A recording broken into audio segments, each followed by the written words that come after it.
ladies and gentlemen, President Kenyatta today made a final appeal to the people of Mount Kenya through vernacular radio stations and television stations.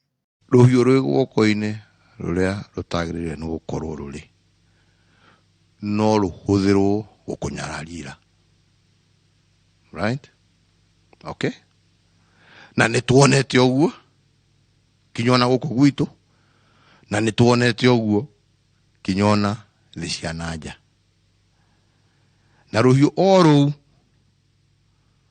no rũhũthĩke kũgitĩra na gũkũria bũrũri kũringana na nĩ guoko kwao rũhiũ rũu rũnyitĩte, na nĩkĩo njugaga no rũgũteme kana no rũgwĩke atĩa, no rũkũgitĩre.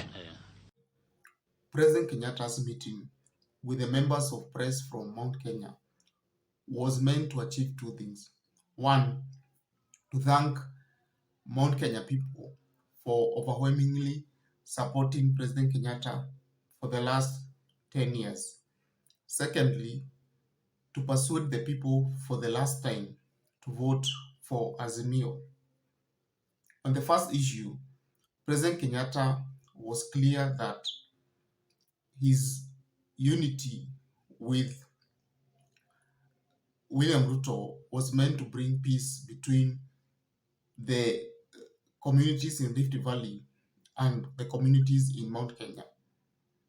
He also explained that he had to drop his political ambition in the year 2007, for he had realized that the issue of tribal affiliations, tribal or ethnic nationalization had begun to creep the Kenyan politics, and he felt that his people in Mount Kenya would be the eventual losers, and so he had to drop his political ambition as the leader of official opposition and support President Kenyatta, which he did.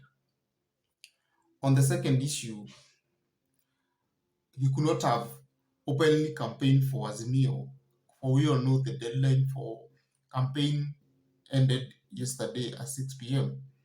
But he clearly said that they needed a leader who is respectful, a leader who will be able to advance his agenda of the Big Four.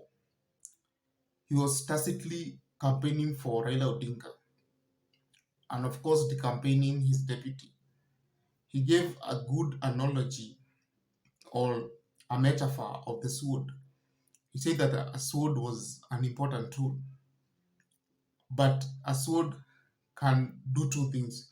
One, it can be used to defend. Secondly, it can be used to harm. And he said that the sword in the wrong hands can cause great damage.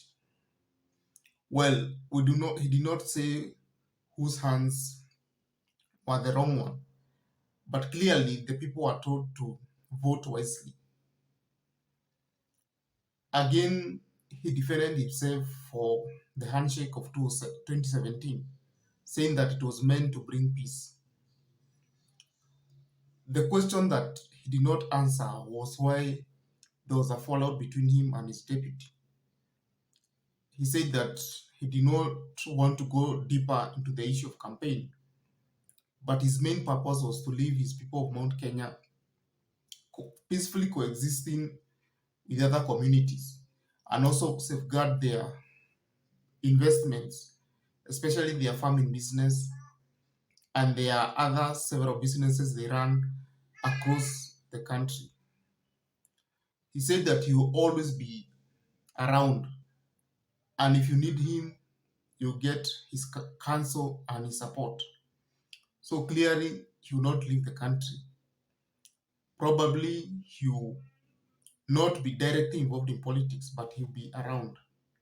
And you'd love to see his main candidates for the election in Azimio, that is Raila Odinga and Martha Karua, becoming the president and deputy respectively. And so we see President Kenyatta, who is retiring, leaving the people of Mount Kenya divided.